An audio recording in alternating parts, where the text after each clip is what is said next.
So today we're going to look at using an iPad to be able to do that. I can see there we've got Michelle with us, who is one of our Nautilus schools, but we've also got colleagues with us who aren't today. So we're going to cover everything, some of the key principles. What I would say, and I always say this when I do training sessions, is we'll drop in some suggestions and ideas for basically how you can talk to your team, because it's really important that you have you define this yourselves and you choose how you want to do this. There's lots of choices within here, so I'll throw in suggestions, or we'll throw them in, David, as we go along, and then people can kind of pick those up. And it's interesting then to think about how we apply these processes in our settings and schools. So we're going to look at accuracy and efficiency. That's the top and bottom. I always show like a little matrix that shows it needs to be either or both. Well, it needs to be both. Whatever you do at the minute, if it's not accurate and it's not efficient, then you have to think about what the dividends actually are, because we're not playing a game anymore. It's really important that we get this right. And also the challenge around accuracy and efficiency brings us back to whether or not things are sustainable. So if you want good, sustainable leadership in your setting, whatever you do to quality assure your curriculum needs to be efficient and accurate, both of those things. And we'll look at the solutions for that, what we've designed to help with that. The leadership toolkit. So this is for any leader. A couple of things that you can use: book studies, learning snapshots, surveys, just a few things which are enough. If you use tags, if you use filters, then we can get lots of insights from that process. And it's dead simple, because we're creating a common language for our leaders. Everybody's got some guidance really then when it comes down to looking at the same elements within the classroom. We're going to look at capturing, tagging and sharing best practice, because not all progress is a test. Not all progress is an assessment. Quite often it can be a photograph, and that can show and demonstrate some significant outcomes for particularly children with additional needs, but it could be anyone. But more, the other thing it can do is we can drive and raise awareness and standards of what outcomes should look like if we take pictures of the best practice. So when we start to talk about the photos, that's really interesting, because I think the thing about the photos is that it's a good example of collecting and taking pictures, but not for the benefit of evidence. The priority is that it drives school improvement and raises awareness of standards. That's what it's essentially doing, but it can also be used as evidence. And that's the other thing. I think it's really important that we don't do anything for the benefit of evidence, because it breeds resentment over time, if that's the sole reason why you do something. We're going to look at the analysis and feedback and being able to kind of share those conversations the same day. It's really important that that is equally as efficient and important. We're going to look at creating and sharing your own content. Show a couple of samples really we've got on the system where schools have created content in Welsh and then shared it between schools. So I think there's some things there to tap into, and then help and support. We'll finish off by saying, how you can get in touch with us, how we can help if you'd like to look closer, or if you just want a little walkthrough or a demo with your team. So it's a pretty kind of fast-paced session. And I'm going to skip across to my screen, and we're just going to start getting moving, David, and take a look at these solutions. But do you think, as far as how we set things up for today's webinar, do you think that this is kind of giving a good insight as to what we're going to be looking at for the rest of the session? I do. And you remind me of something that I've always done with children when we look at, for example, boys' achievement and things and projects I've worked on previously. I was thinking, when our learners are thinking, whenever we're setting things for our learners, they're thinking, what's in this for me? And I think the same thing for our teachers. When we're doing school improvement activities, they're thinking, what's in this for me? And that process of being able to give feedback is something that I think really brings this to them. Yeah. This process is for them. They're not looking at this. This is just for the head teacher. This is for the senior leadership team. This whole process is for them and for everyone else as well. So I think what we're going to be showing today and discussing is going to be key in terms of getting that message to staff, and a culture that this whole aim of school improvement is about everybody, not just the head teacher gathering the information they need. Yeah, really interesting that you mentioned those things, because I think it's clear, I think it's important at this point just to mention a little bit about what we value and what we're doing with Nautilus. The whole priority really is that this is collective, it's collaborative. You know, this is that accuracy, that picture that we build, that dashboard with all the insights, everybody contributes to that. It's really important that we create distributed leadership. Again, when we look at sustainability and solutions in that sense, these are things that are really critical. How we apply this, we're moving away from, thankfully, from performance related observations, which are very different. They're inaccurate and they're labor intensive, they're inefficient. So those, as far as school improvement is concerned, are not really kind of a good process to kind of enable everybody else to be able to capture and evaluate. We have to do things differently. So today you'll see how we framed it and designed it and developed it is for all leaders, because there's a difference if you're not a line manager as to what the conversation looks like when you offer feedback. Granted, you can use this to support appraisal again for evidence, but you're not doing it for those sakes. It's not a validation process for the governing body at the end of the year in relation to pay. It may be, and it could do, but in actual fact, more importantly, this is about collecting, gathering, capturing, building that picture of standards within the school and having that real thorough accuracy when it comes down to that credibility, so that when you share it, when you talk to somebody else, when you perform learning walks together with external partners, it's valid. And that's the significant thing. Okay, we'll pick up on those things as we move through the session. But what you can see here on my iPad basically is my visit. So I'm doing a learning snapshot, we call it. The whole idea is it's lighter touch. So again, we're changing the terminology again to move away from some of the things, the stigma around some of the things we may have done before. So here you can see I've got those 3 visits. I've got one that's currently underway, and I've also got an ALN self-evaluation and feedback evaluation framework there. I'll show you that one quickly as well. I know we've got some ALNCOs with us today, because it's not just about subject leadership. It can be key stage, it can be whole school, it can be senior, it can be ALNCO as well. So I'll show you some of those things too. So these visits I've got in my to-do list, as I pop in to see Kernel, I can go in any order, and as I click to participate, it brings up a framework. So this is what we were talking about, David, about reviewing things, creating toolkits for our leaders to use, and designing them in a way where they're developmental and supportive. We're creating a professional dialogue. So what we're going to do is we're using a rubric, first of all, so we're getting data. So whilst we've got this device in our hand, we're getting some analysis, data, contextual picture that helps us strategically in the short and long term to make good, accurate decisions. So how do we evaluate our subject areas? What are we basing our decisions on? And how do we secure improvement rather than just implement it?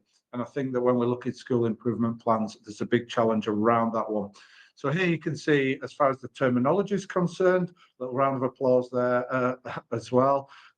We can see we're using the terms prioritize, develop, effective, and highly effective.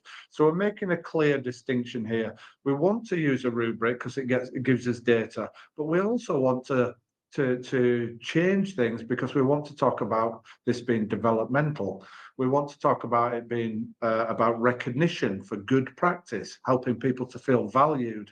Talked about culture earlier, David. If we're looking at creating a good, sustainable culture where people stay in our schools, they need to feel valued. What are the channels for feedback like? If we create processes where our staff can talk to each other and offer recognition, then ultimately, it enables everybody to feel valued. And from my experience, teachers, recognition is the most significant thing when it comes down to job satisfaction, whether or not it's from colleagues, children, parents, family, the head, whoever. So here you can see I'm walking into the classroom. So let's just have a little think about how this works now. Oh, excuse me. So we're looking at attitudes to learning. We can see the children are engaged. In here, we're looking to identify what the teacher does to engage the children. So rather than have a checklist of things and say, do this, do this, do this, do this, check, check, check, in actual fact, we're looking at the impact. Because this is about evaluating either curriculum impact or teaching and learning. That's very different to judging teachers. And I think, again, there's a good distinction to make when we talk about that we're evaluating impact. So I can see the impact of whatever it is that the teacher does, the children are engaged. So here I'm looking, it might be the relationships, the peer, the dynamics, it could be the inclusion, it could be the seating arrangement, positive reinforcement, or there's lots of things that it could be. What we're not doing is saying to all the teachers, you all have to do it the same way. It's not a checklist, and it's not about compliance. It's much more intuitive. It's much more about us providing that recognition and that feedback where possible. So I can see that they're engaged in here. I'm going to put a couple of comments. If I want to do, then maybe there's going to be times where we make a recommendation. So if I can see that there's a suggestion to make there, I can offer that to a colleague, and we're framing it in a way, again, where it's developmental. I would say that it's not a pass or fail, and it's not in this instance to do with pay or career stage. Sometimes we might have areas to prioritize. That's okay, but more often than not, particularly in a stable school, it's going to be effective. You may change the language if you want to do. You can edit and change this. When we were in special measures, we had to be very explicit about expectations. Once we got stability, the language starts to change, because more often than not, it's not about competency. It's not about consistency. It's now about sort of celebrating that everybody's contributions and that evaluation. So here you can see it's effective, and in here I'm just going to put one or two sentences. Now we're only looking at 4 areas. We call them lines of inquiry, and then we have prompts. So we don't use teacher standards, we don't use descriptors, any of those kind of things, because again, it's about compliance. We make sure it's much more about me being able to identify.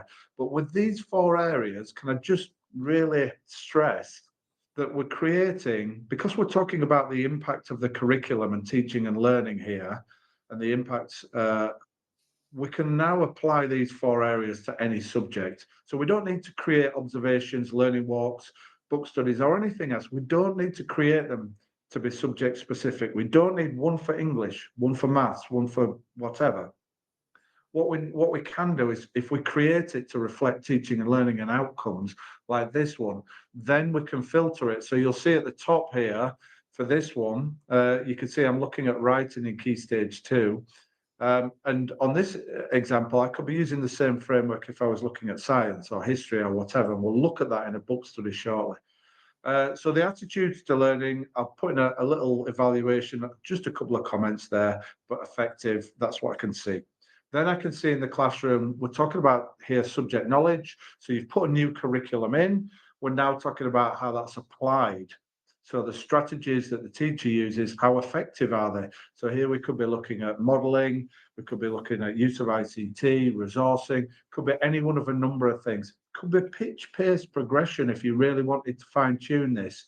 And again, make sure that you're accurate when you're coming down to evaluate it. But again, we're guiding all of our leaders. So we're all using the same frameworks. We've all got a common language, and we're introducing a system that enables them now to really efficiently evaluate. I would say this visit in this classroom can be 10 minutes, between 5 and 15 minutes, particularly when you're familiar with your teachers. And it's about building up that picture over time. I would much rather do it like that, because it's much more accurate if you do than go in for an hour 3 times a year, because then it's not going to be accurate. And if it's not accurate, it's not typical. And if it's not typical, the feedback's not meaningful, and there's no development. So let's make sure that it's accurate. We can leave the room if it's not the right time. You know, if you walk in and the kids are getting changed for PE, or putting the coats on, or there's an issue, come back. You know, it's more important that it's accurate for the benefit of that data and that insight that you're going to take away.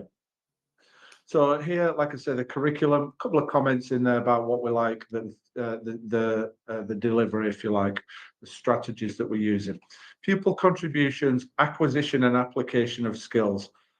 Just an interesting one, because you could almost distill this entire process down to those 2 words. But that one there is really critical, because again, you're just really making sure that all of those leaders are looking and focusing on those key points. So acquisition and application is only ever going to be either or both. And in here, value. So we use this term because we're talking about the impact in the classroom. We're talking about the effectiveness, the success. but we don't want to use terms like progress, because what we found is that leaders don't want to leave the classroom, so they want to stay. So in actual fact, it ends up being a longer process. What we could do for value is we could reference progress in here, but we're not shackled to it. It does become like a pass or fail. The same thing with achievement, attainment, ARE, all those kind of things, which, you know, are sort of weaved in and out of different kind of documents. They all have kind of other connotations and definitions. So I think it's really important that we use something which is intentionally more subjective, because it puts all of the leaders in a good situation to say, I like this, this worked really well, without feeling like they've got to judge a lesson, good or bad, you know. So again, subtle language that we're using, changing, we can agree those things if we want to discuss them beforehand as well. So the other thing that I'm just going to show quickly, David, is this. I'm going to just use the voice type, because I always think it's a really good example of how we can really save time. So I'll just show this for 1 second. I know it's a little bit literal. When looking at the children's books, I could see some excellent progress from first page to last. Full stop. Try to identify those children at risk of underachieving and feed back to them at the beginning of the next lesson. Full stop. Okay, so the fact of the matter is that just because we're using a device, just because we're moving away from paper and pen exercises, we're getting data, we're getting analysis from the rubric. That's going to go to the dashboard. We'll look at pictures in a minute, where we're getting feedback for our colleagues. If we use the voice type, it's on there. It can handle the language really, really well. If you look at that, it's really accurate. You've got a button on your iPad, talk straight into it, and then you get straight on with the feedback. There's no interim reporting to do, which is the most inefficient thing that we do. We create documents, we put it on the server, and ultimately, for what reason, what purpose? The ship's sailed, you know, it just needs to be a little bit of feedback. So here, I think that's a really, really efficient way. David, you've mentioned before now about how quick really the voice type should be, particularly now we've moved away from Dragon Speak and all of the clunky old headset tools that we used to use. Yeah, it is. It's been proven it's up to 10 times quicker if you can voice type into text boxes rather than typing or writing freehand. It's up to 10 times quicker. So anything to save time and to be more efficient. And on that note, you can see David's clicked the add image button, and in Nautilus, what we try to do here is we know with a leader at any level in school, you've got multiple jobs and activities to do as part of your role as a leader. Maybe, you know, going observing, maybe a book study, maybe evidencing and things like that. So it's important, we found, that if we can do many of those things at the same time, at the same opportunity, rather than doing this learning walk, going back to an office, reviewing it, and then thinking, well, I need to go and take some pictures now, or to evidence something. If you can do it at the same time, we're really cutting down the admin time. And so what David's done here is, whilst we are in the classroom doing this learning walk, we can activate the camera. We've got the device, we're holding it, it's got a camera on it. Why not use it? And so you can see we've clicked on the add image, it's brought up a box. We can toggle the camera on live to take a live picture, or we can access your camera roll by clicking my pictures, should you wish, if you've already got them on your system. And we can take some live images. So this could be you know, a picture of some resources that have been really carefully chosen that some children are using on one table to support their learning. It could be the washing line that's going across with some taught for writing guidance on there. It could be a child, you know, who's got an additional learning needs, who's really, really concentrating on their task, and it's, you know, you want to take that evidence there. No matter what it is, you can take that picture, and we use something here called tagging, which will label that picture. So when it goes to the gallery, we'll show you the gallery shortly, all the pictures that are in there are in one place, but they're all labeled through tagging. And that then enables you to be able to search through, gather the right evidence, be able to look at portfolios that might be supporting what David's put here. He's put the tagging of writing, year 5, expected, and non-fiction. And if you start to replicate that, you can then start to think about, well, actually, we could have expected writing in year 1, expected writing in early years, expected writing in year 6. We could have a portfolio of science investigations in year 4. We've got a DT consultant with us today, so it could be similar things in terms of quality assuring the outcomes that are taking place in not just one year group, but in various different year groups and maybe different schools.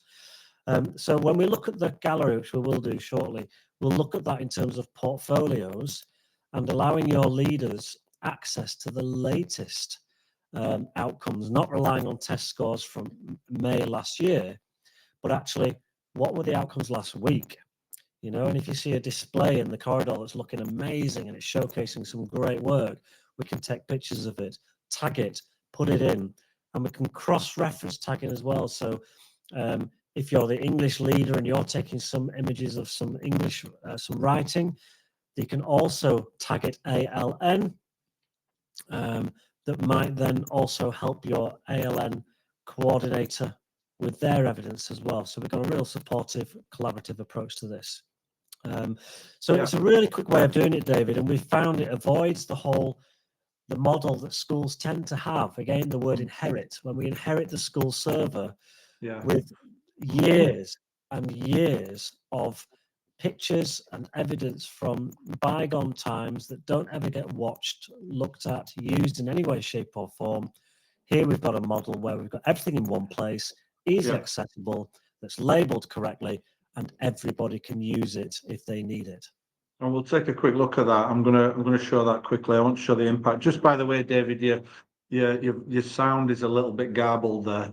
It sounded like it might just be me, but you might want to just switch on and switch off. But anyway, so as you can see here, what I'm going to do is, and for sort of Michelle as well, who's using this, I'm going to put this down as a next step and highlight really that this is something which is effective, but could be highly effective with this suggestion. So I'm going to highlight that as a next step, and then I can pluck that out in the feedback and prioritize that. Because next steps, we're using that language rather than AFIs, targets, objectives. What we're making is recommendations. We're making suggestions as leaders. We're not setting targets. We're not creating objectives. Every time you do a learning walk, it doesn't mean that you have to have an objective that comes from it. That's very different, isn't it? You know, if you've got it's a history learning walk, then basically that will be a middle leader more often than not, and so therefore it's between the colleagues across the shop floor. So the conversation is about, I like this, I like this, I like this, try this, rather than here's a target, we're going to look at that again in a week's time. So it's kind of, there's a different process really. Again, it depends where your school is, but more often than not, there's a subtlety there to consider when you're developing subject leadership. So next steps, tiny little thing, but I think we'll come back to that, and I'll show you where that sits in the feedback as well in a moment. So I'm submitting that into the system. The data's gone in, the pictures that I've taken has gone in. We've got some feedback there. We're going to pluck that out, come back to that very quickly. As you can see, I've got a couple there left to do, so I can just wander around the school. The other thing that we've added very quickly before we take a look at the gallery and the book study as well is this click and go here. So if you want to do now, you can just walk, grab your iPad, set off. You don't need to assign any. If I take a book, let's go down to the learning snapshot. Again, the equivalent one. So I'm going to go learning snapshot. I'm going to see Captain Nemo, and in here you can see we're looking at science and technology. I could also, actually, I'll show you an interesting way. I think one of the things that could be a consideration is how you fine tune. If you've got a responsibility for humanities, for example, with the 6 areas, how do we whittle down within that what that incorporates? So here we're going to look at humanities, but I'm going to tag this history, and that means that on the dashboard I can then filter by humanities because that's my responsibility. But I can also then filter by history and then by geography or whatever, just by adding that additional tag. in the same way that if we're looking at the literacy, we could tag it writing, so that then, because that's a very broad kind of subject area, that aspect. So within that, there's going to be different elements, and I think that's a really significant thing. Yeah, it is huge. And I have to say, my thoughts, Neris, when we were looking at the Welsh curriculum, was not only are we creating leaders to self-evaluate, deal with deep dives and the accountability, but also we're kind of wrapping up 3 subjects in one, aren't we? You know, it's sort of, there's a multiple sort of subject area with it. It's a big thing. So if we can break it down using tags, then we can get the insights and refine that data really nicely. That's a good example there, and we can take a look and revisit that in the book study shortly. But I just wanted to sort of demonstrate that one, because here's a click and go. I'm popping into the class, seeing Captain Nemo. I'm the humanities lead, but this is a history lesson. I could do it when I'm in there, confirm that one, and then we're heading to the class, and then we're up and off. This one, I've removed the prompts from there, so it's just, sorry, the statement, so we're just straight into the prompts. So that just means that I can go in and I can go from one class to another class, build up that picture nicely like that, and just refine things as we go along. So David, we just mentioned there about the gallery. I'm going to skip across, because I want to really, whilst we're going to look at feedback and instant feedback and data, what about how can this help us to raise awareness and raise standards, and again, not for the benefit of evidence? Yeah, well, if you imagine that we've got your leaders on all levels out and about in school, whenever they're doing any of these leadership activities, taking images either directly into the gallery, which will show you there's a way of doing that, or whilst doing a book study or a learning walk, all these images are going in, all being tagged in various different ways, which we've been discussing in the chat with Neris there as well, that we've got this bank of, well, we can call it data. It is data in one way that we've got to showcase what's going on, our outcomes. So it may be we're having conversations around deep dives in an inspection system. It might be we've got a school improvement partner or an external partner that's working with us and we're having a conversation there. It might be governors. It might be an internal conversation. It might just be a standalone activity I'm doing as a leader where I want to see where are we with our science evidence to showcase what we're doing with science investigation work. So we have the gallery. Now, the gallery we can see on the screen, it's open to everybody. So everybody gets access to the gallery. If you've added governors to your system, which we do encourage schools to do as users, they can see it. You know, external partners, if you invited them in, they could see this. And so we've got all the different pictures here. What David's doing at the top is he has asked the filter to show writing.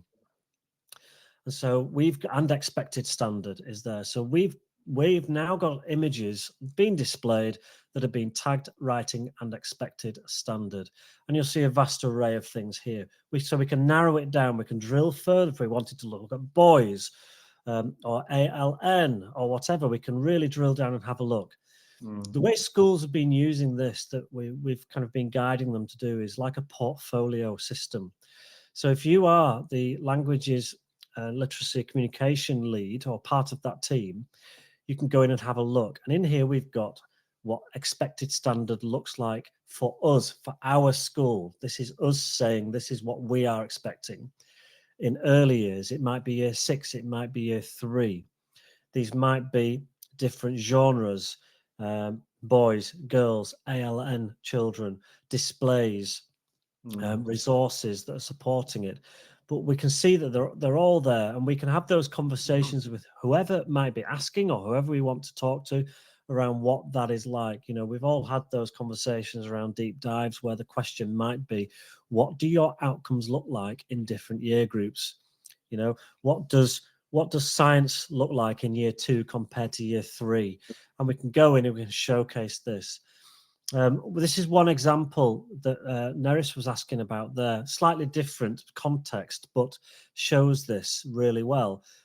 That although we've searched here for the tag writing, this image was taken by the history leader, the humanities leader, and is a history display showcasing the writing genre within history.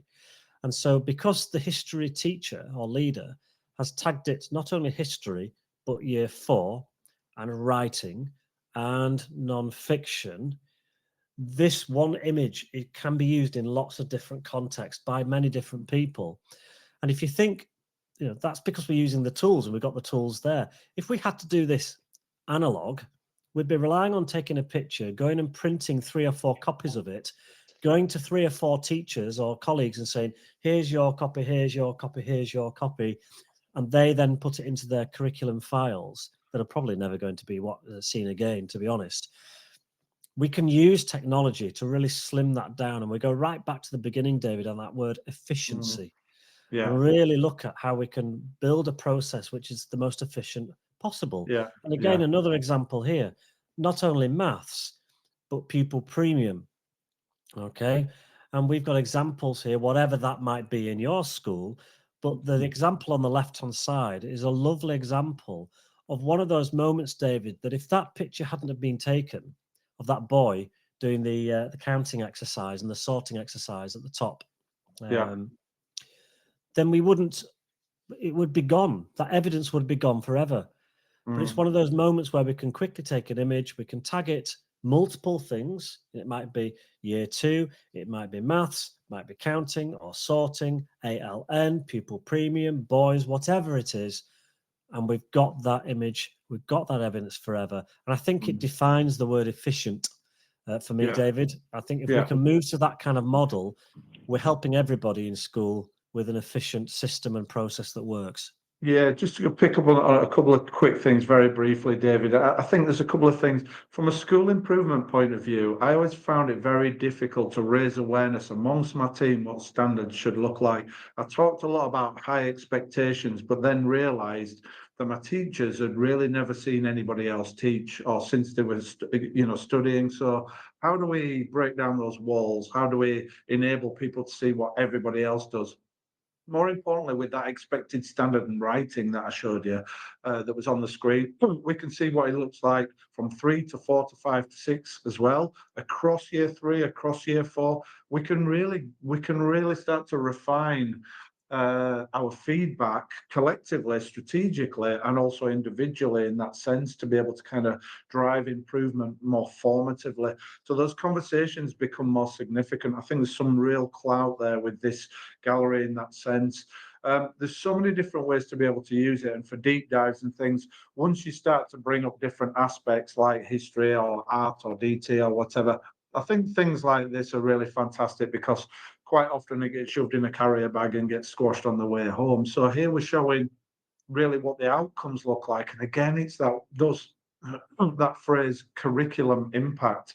So it's not about, we've got some really good examples here where people can see what the outcomes should look like before they even teach it, really.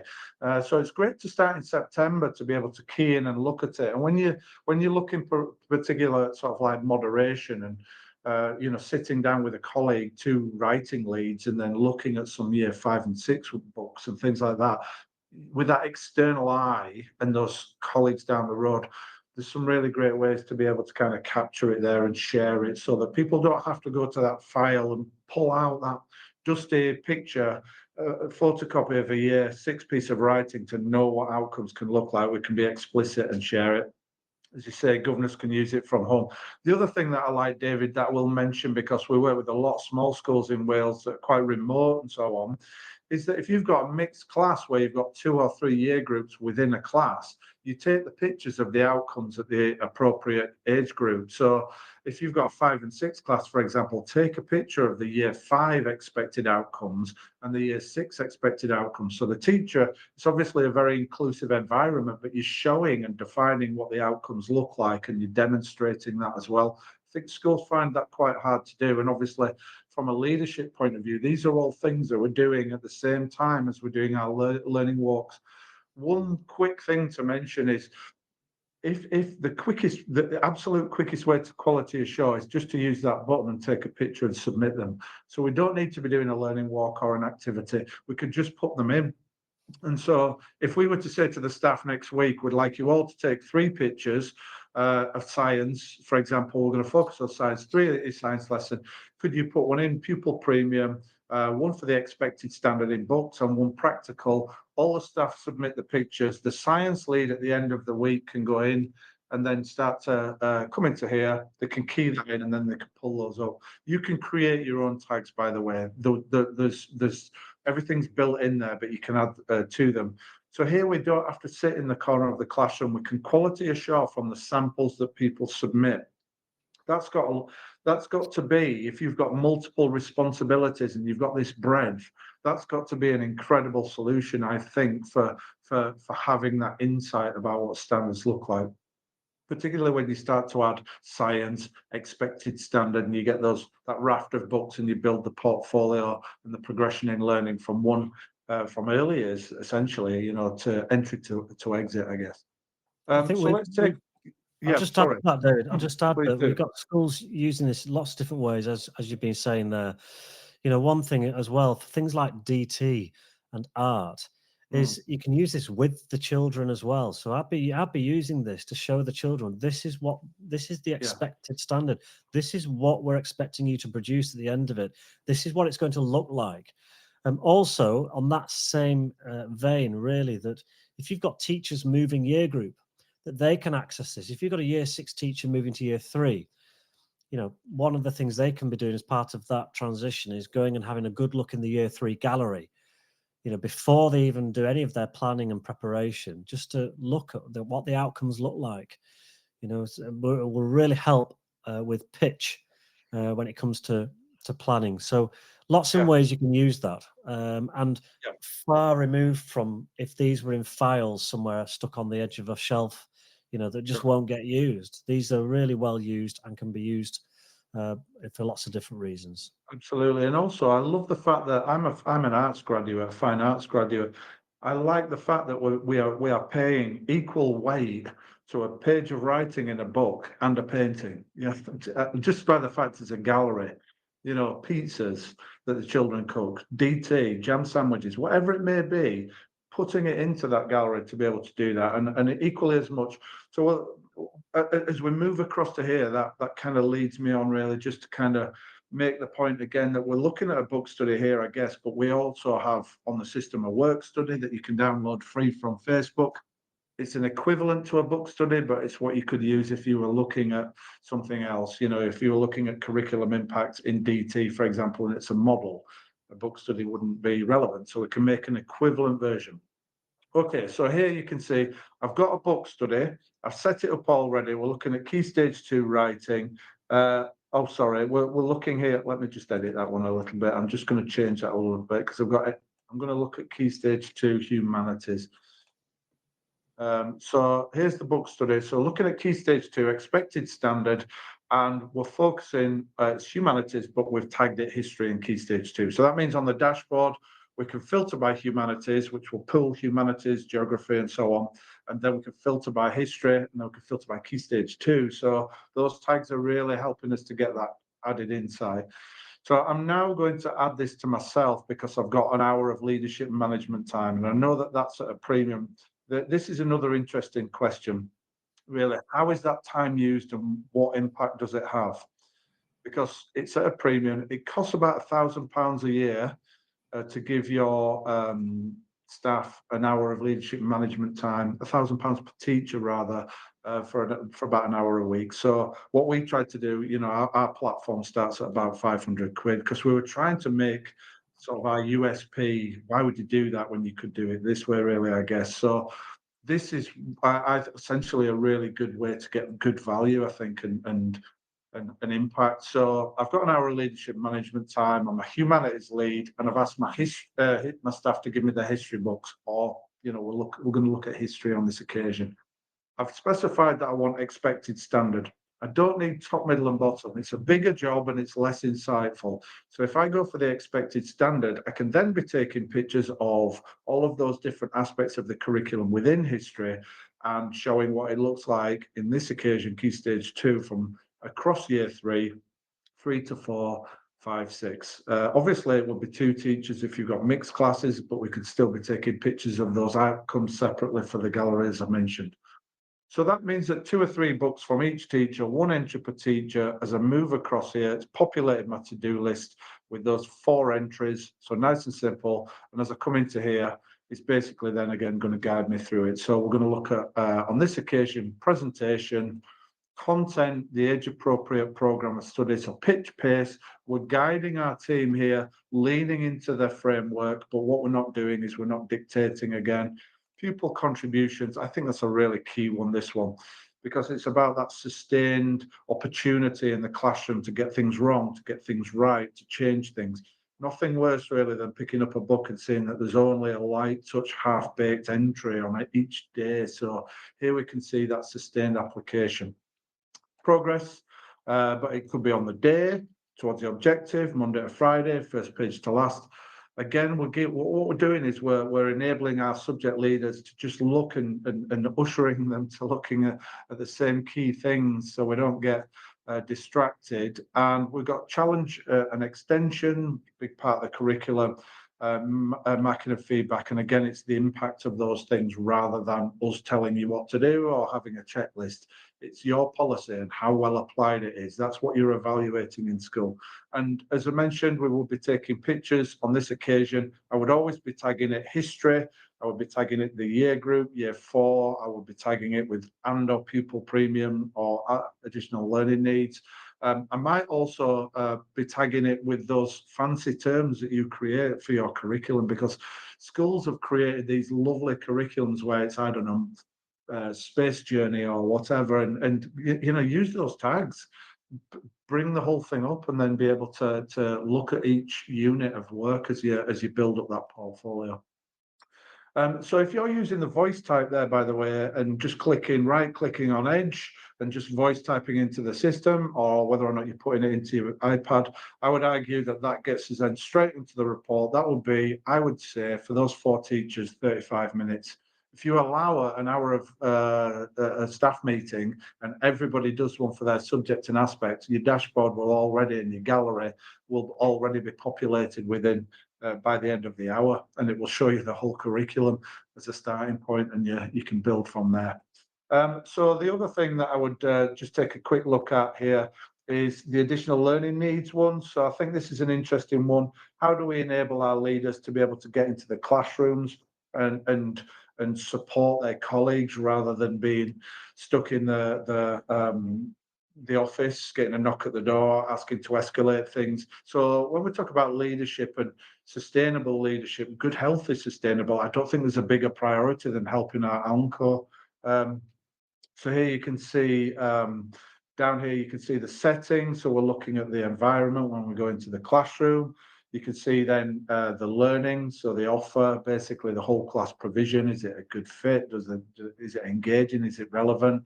How it's been personalised and tailored for those children with additional needs.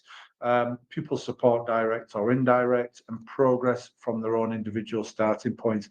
We do a separate webinar on this one. All of our webinars are free, but in that one we cover opportunities to be able to get more capacity in the classroom and to get ALNCOs in alongside their colleagues, working more collaboratively and supporting them and advising them, again, rather than waiting for a knock at the door. So some great ways, taking our pictures, building up our portfolio.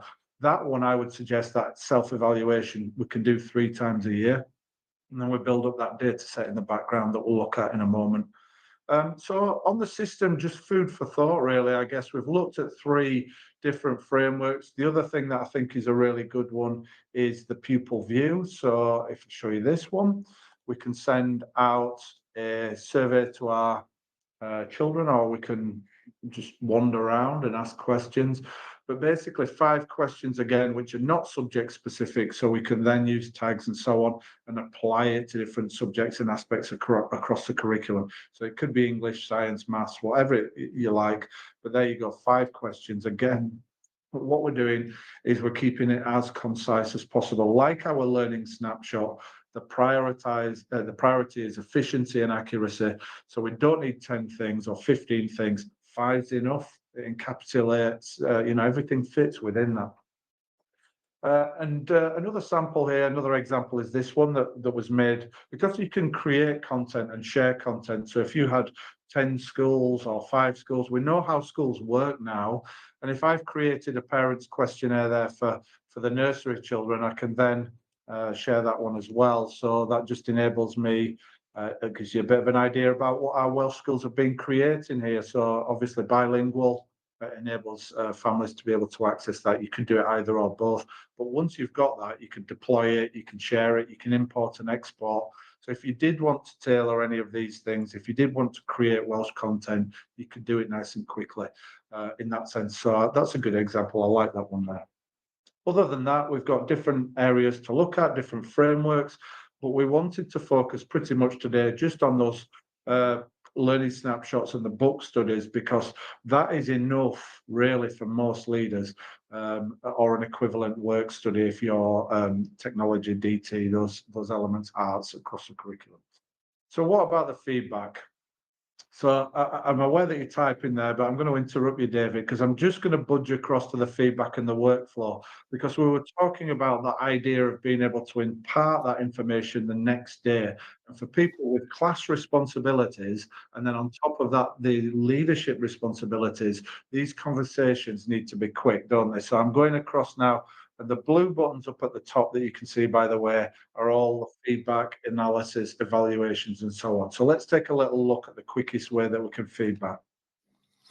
Yeah, I mean, we've talked before, haven't we, about feedback being a gift and quite often being overlooked. And I'm guilty of that myself. I've spoken about that many times. That in my motives were good. I'm going to preempt it with that, David, and say my motives were good here, because what I was trying to do was no news was good news in one way, and allow my teachers to carry on teaching and not worry about kind of any feedback in some ways, but missing that opportunity. For example, when a school improvement partner came in and they're coming in on Monday, for example, next week, I'd make an announcement, we're going to do a bit of a learning walk, just letting you know.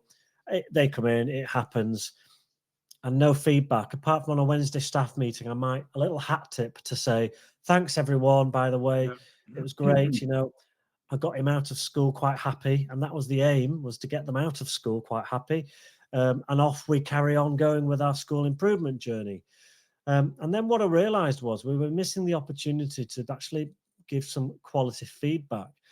And what we've got here is we've got an opportunity whenever we do a learning walk, whenever we do a book study, when David was showing you the opportunity you've got, maybe using the voice type or maybe typing in the odd comment here or there is a section, one of the buttons up there is called, what's the button called, Dave? I can't remember what the button's called. Next Which one steps. have you clicked on? Oh, I'm on all now. So currently we're looking at the whole thing.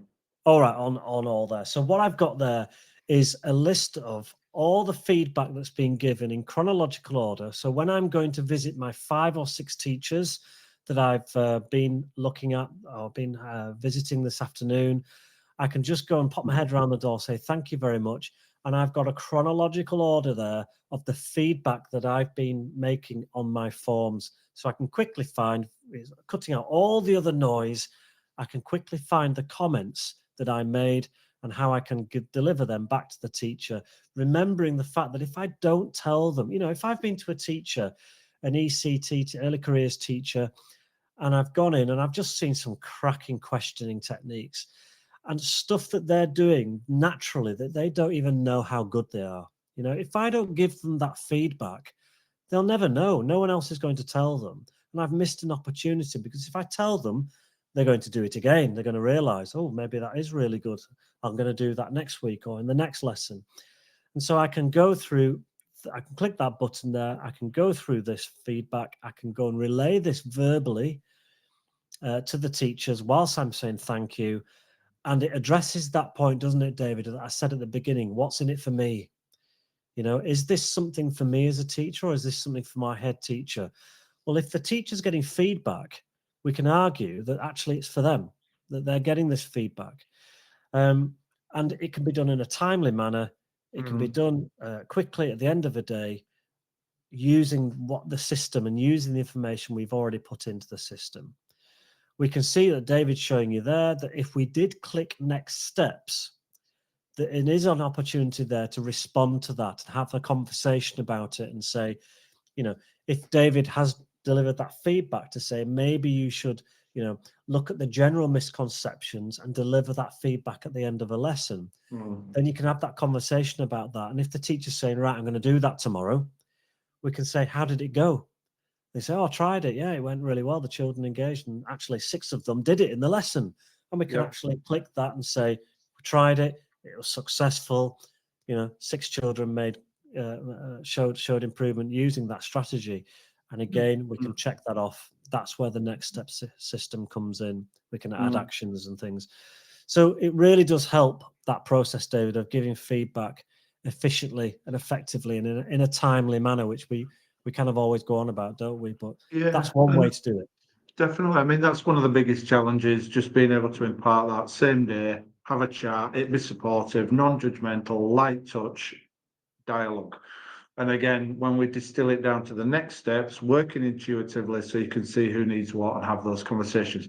Just picking up on something that Sarah's mentioned there about working with clusters of ALNCOs and head teachers and so on. I just wanted to mention, I suppose, very quickly, is you can add on the system all of your colleagues. So when you add your leaders to the system, you can assign them subjects and areas and different aspects. Mine's a hybrid at the minute. We've got some Welsh leaders on there, some English and things, just because of the way that I demo. But basically, we can add internal, external, and we can set it up so that they all get what they need. So, for example, Captain Nemo here will just get a dashboard that is science and technology.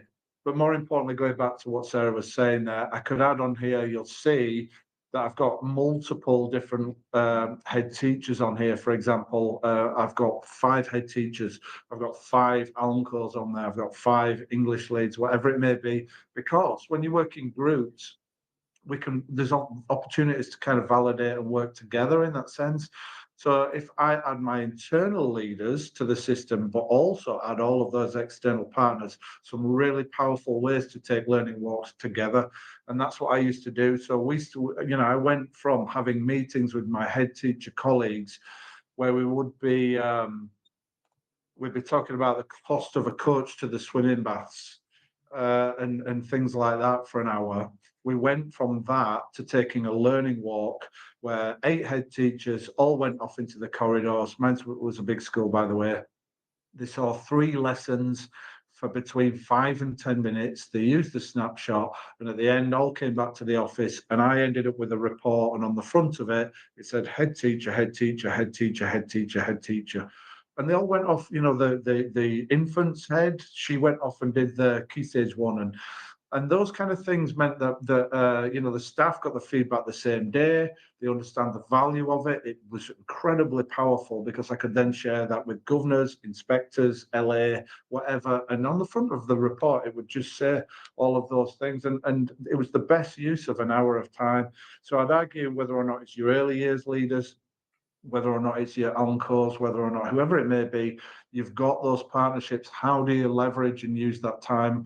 You might be a church school. How do you use your time with your advisors? How do you use your time with those external partners that you work with so closely now to be able to validate what you do? So again, that maximizes the impact of that time. So moved across to the dashboard in the meantime. And here we just start to get an overview. This is really where the data is starting to give us some strategic analysis. Everything is relative to your school. So this score here, 3.17, tells me of everything we've done over the current year. Basically, this is, well, actually, it's all time, that one. It shows me basically what the average is. And what that enables me to do is I could take that number here, and then when I look at, for example, art, I can then see what the outcomes are. So here we've got a little summer learning walk, 3.33. So it's slightly above, and it's just tipping me off, really, because as a head teacher, it's the other leaders that are providing this insight. So I just want to see things quickly.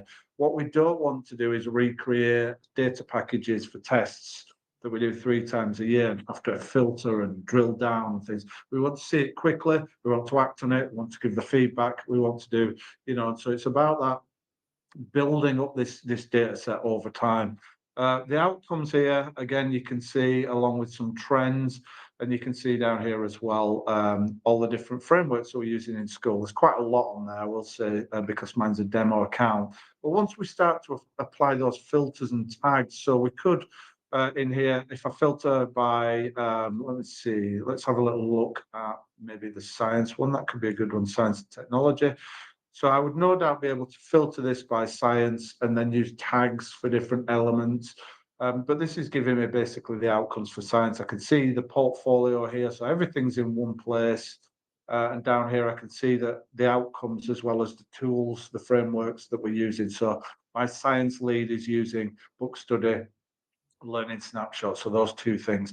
And as we mentioned earlier, if we then start to kind of add those tags in here, then ultimately we can find out more. So we can start to really drill down and filter that, and you can see how you can build that one up. So once you start to think about additional learning needs and so on, it's not just subjects.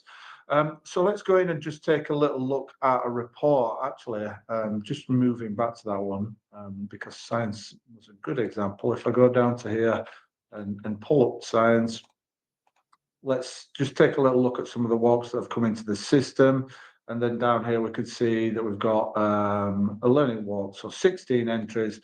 And as I click on that, we're then starting to get more insights. So if I was a science leader, by the way, I could set it up as a middle leader, so they would just see this. They don't need to see everybody else's subject areas. So we're refining that insight so that you can set it up so that all your leaders get what they need. And I think, again, that's an important step in being able to say, this is not just a tool for me as a head teacher, this is a tool for everyone to be able to support them with the work that they need to do.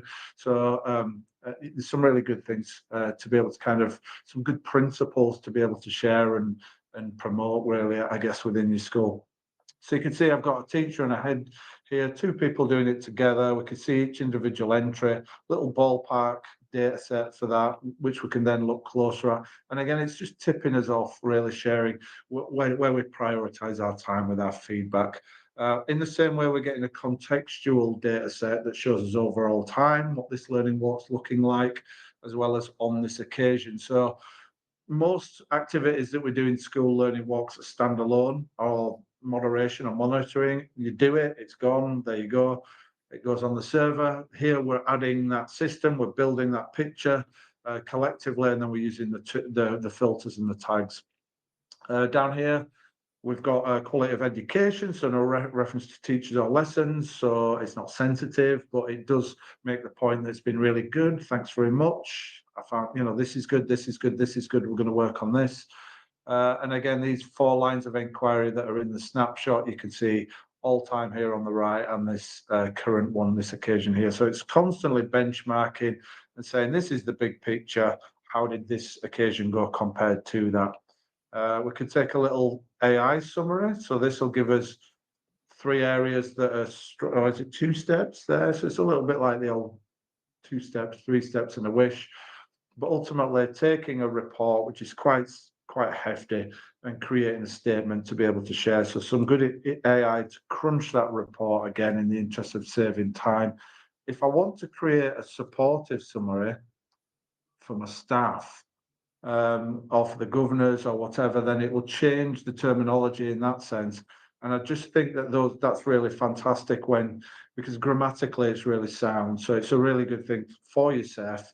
And when we're talking again about school improvement and self-evaluation, administration is a big inhibitor to sometimes, really, in sustainability and effectiveness. So here, this just enables us to take that. I think it's good enough to be able to lift and put into a SEF more often than not. So I'll it's just taking add all to the that. content. Yeah, please do. That's Yeah. that, David. I think we've got quite a lot of schools that use that at subject leader level. If they're doing a report to their governors, that they can use that and lift that as an introduction to the PDF report that might follow. And a lot of schools have been using that and been successful in kind of relaying some up-to-date information to governors or to subject-specific governors.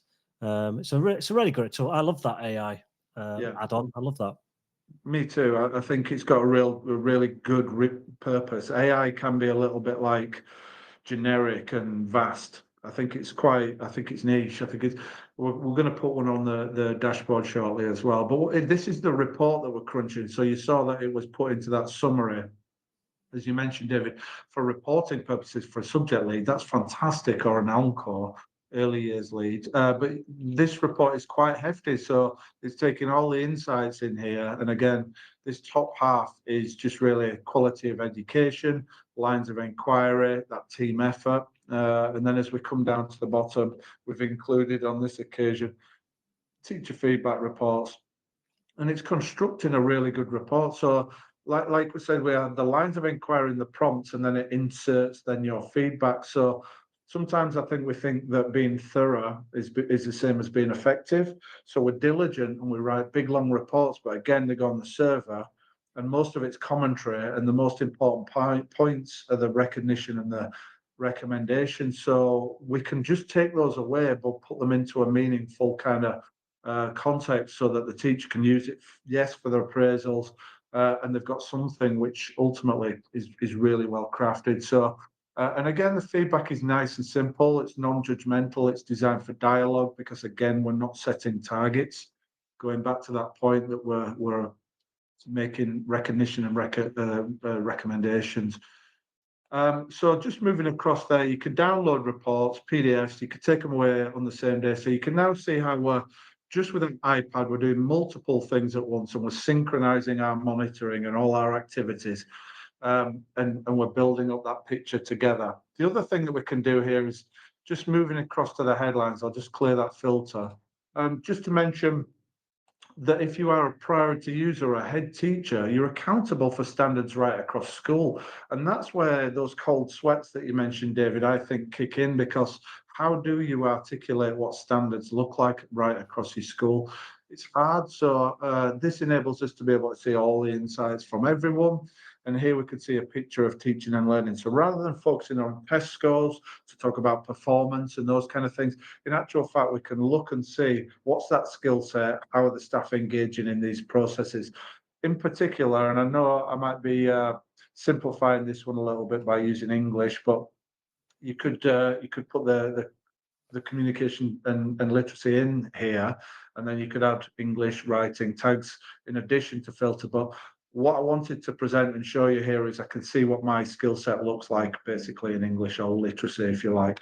I can see that Colonel Everest might need a bit of support, but it might be relative to his career stage.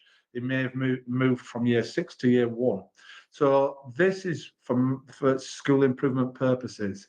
How we use it to drive and support improvement is up to us, but it's about having that knowledge so that then we're in a position to be able to inform improvement, rather than just play the game that everybody's a good teacher regardless. So I think that, we're talking about being able to evaluate what you do well and less well. Most teachers will tell you that if they feel safe, and it's not about pay. Do you teach music well? Not really. Do you teach maths well? Yes, I do. So they will. So being a good teacher is there's much more complexity to that, isn't there? So we can refine that. I guess that's what I'm saying. So here's my English, and as I start to look at things like trends, I can look at all the activities over time. Stops it from being standalone. I can look here at the teachers' contributions, and I can see the tools that we've used. So we could see here that we've done some book studies. We can see here we've done some learning snapshots, a combined snapshot that incorporates a book study within it. So it's a little sample of books alongside, but you can see everything, and then we can obviously use the filters, the tags, to refine those insights. So that build, this is about leaving you in a position where you can leave school feeling assured about standards across your school, and those conversations are enabling everybody else to be able to kind of develop their skill sets, and putting your faith into those formative processes and making them credible with those external partners. So here, David, I'm just moving across to the builder. Do you want to mention a little bit, because I think for schools working in clusters, groups, or you do want to make sort of Welsh content or modify the content on here, you just want to paint a picture as to what this does? Yeah, so you'll see the build. It's the only green button. you can go into there and you get a list of all the forms and the surveys that you've got on the system. And this is a place where you can edit, tweak. So we kind of find some schools, for example, if the book study, if the last line of inquiry in the book study is the marking and feedback, and we know that schools are all different, and you've maybe worked on your marking and feedback policy, it might be slightly different, and you might want to change the terminology or add a question or something like that. And here's where you can do that. You can go in, you can clone it, because the original is locked so that you can't damage that one, but you can clone it and call it Our School Book Study, like David has done. And you can go in and edit the questions and add a question. You can change a single word. You can basically play around with that. And because you've cloned it, you're not damaging the original one, so you can't break it, which is a valuable piece of knowledge to have. But that's where you can go and create or add new questions and just make it bespoke to your setting, because we know that all schools are different. And that's what we find possibly after the first 3-4 months, schools might want to start looking at that and have that flexibility. But no, when you're going into Nautilus, you can adapt things as your school changes. It may be that you've done a lot of work on activities teachers can do with children when children are entering the classroom to aid engagement levels at the beginning of a lesson. Well, that might be one question you want to add to the learning snapshot, specifically about, is there something there to help the children settle when they come in? That's entirely up to you. We do have a short video on that is in our YouTube channel that can help you. If you decide 3 months that you want to do that, there are documents and support there for you. But I think that's a valuable thing that schools can do, David, as they evolve and as they change, that they can use this system to change and evolve as well. I mean, we always suggest that you work very carefully, have a go with our frameworks, and then kind of carefully add content. I think we need to do probably more sessions to help leaders with that, because I think, again, what you don't want is, you don't want a dashboard that's got excessive amounts. So it's a senior management decision really to create frameworks, and I think put those systems into practice. I think I would certainly suggest sort of consulting and working in that sense. And then again, you can tackle teaching and learning curriculum impact rather than having these niche kind of specific areas, because you can weave them in, like you say, into other frameworks in some ways. But this one here, the ALN one, for example, if you like the one that I showed you today, I can share it, you can import it. So again, if you had 4 schools, you can create a framework, you can put it into 4 schools, and again, you've got that guidance really for your teams. So that's a good way to be able to work as well. Lots of content in there. Mine's a bit excessive, to be honest, because I've got lots of samples in there, but you'll see down there some of the Welsh content as well that's been created, and that's where you can benefit again with those teams and communities. So moving across really to the settings and some of the wider opportunities and where we can go from here really before we kind of come back to the slides. A couple of things I'll just mention as we before we come across to the website and look at some of the options and where you can get your free content and so on, and trials and support and things. Here, first of all, you can change those statements if you want them. You can apply them however you want to do with different color schemes and things. We've got a very clear view as to what we're trying to do. Like I say, we're making that distinction that we're evaluating impact. And so those terms that we've used, we put actions in there rather than judgments. So you can see here how that works, but you can change it for if you want to do throughout the system. We've also got tech support the same day, user guide, which is really thorough, and it's just designed so that you get up and go, and that's the whole idea. We've got high school platform as well, FAQ, tutorials. David just mentioned really on the webinar channel, there's some nice quick sessions. Some are 2-minute how-tos, some are an hour, and a little bit more thorough on there as well. Our 360, that's an appraisal tool. So we created one over the summer to align with with Nautilus, so that you can make recommendations for each other. You can manage your portfolio online with your colleague, and basically it builds again over the year rather than bookending appraisals or at best having an interim meeting mid-year. So there you can build up that portfolio online. You can take all of the walks and activities from Nautilus as well as the commendations, and you can put them in there to provide evidence and again click and create that sort of structured report at the end of it rather than having to go away and draft and write or populate a Word document.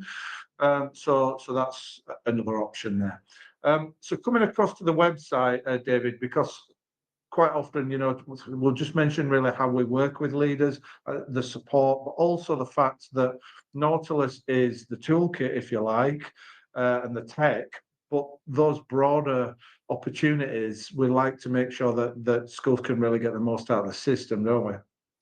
We do, yeah. And you'll find really nautilus.education is the website. It's a one-stop shop for all things we've been discussing, really.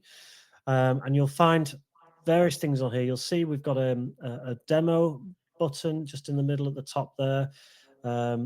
I've put a link into the chat for that as well, for those that are with us live. But David and I, we spend many hours a week delivering bespoke sessions with senior leadership teams where we like these because it gives us, number one, an opportunity to listen to your bespoke setting and to learn more about your school and the way you do things and your history and the journey you've been on. And it allows us then to be able to showcase what Nautilus can do and work for you, how it can work for you moving forward.